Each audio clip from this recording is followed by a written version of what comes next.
இங்கே ஒரு லேடியை காமிக்கிறாங்க. இவங்க வந்து சாதாரண ஆளே இல்லை. ஒரு காலத்தில் மகாராணியாக இருந்து மொத்த ராஜ்யத்தையும் ஆண்டவங்க.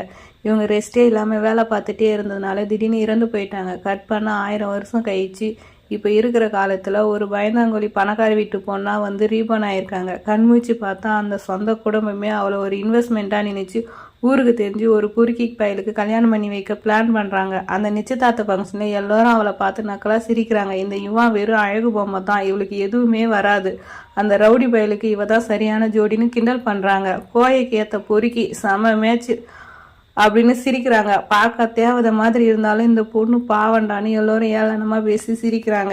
ஆனால் அங்கே தான் பெரிய ட்விஸ்டே.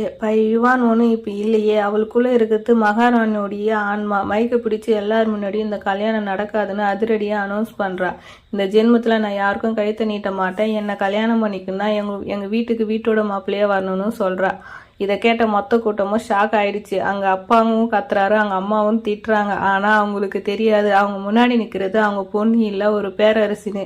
எதிர்த்து பேசின தம்பியும் ஒரே அறையில் கீத்தாள்றா. பெரியவங்களுக்கு மரியாதை கொடுக்கணும்னு உனக்கு தெரியாதா, நான் தான் உனக்கு பாடம் எடுக்கணுமான்னு மிரட்டுறா. தன்னை அடிக்க வந்த அப்பாவையும் தடுத்து நிறுத்தி அவங்களுக்கு வார்னிங் கொடுக்குறா.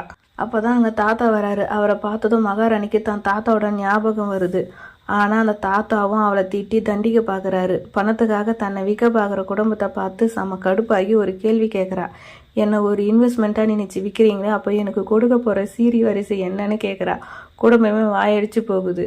அப்போ தான் அந்த மாப்பிள்ளை வீட்டுக்காரங்க சண்டைக்கு வராங்க. அந்த பையனோட சித்தி யுவானை மிரட்டி பண்ணி வைக்க பார்க்குறாங்க. ஆனால் நம்ம மகாராணி அசால்ட்டாக சிரிச்சுக்கிட்டு, நீயே ஒரு சின்ன வீடு தானே, மெயின் டேபிளில் உட்காரவே உனக்கு தகுதி இல்லை, நீ எல்லாம் எனக்கு அட்வைஸ் பண்ண வந்துட்டியான்னு கேட்குறா. இதை கேட்டவுடனே அவள் வாயை முடிக்கிறா.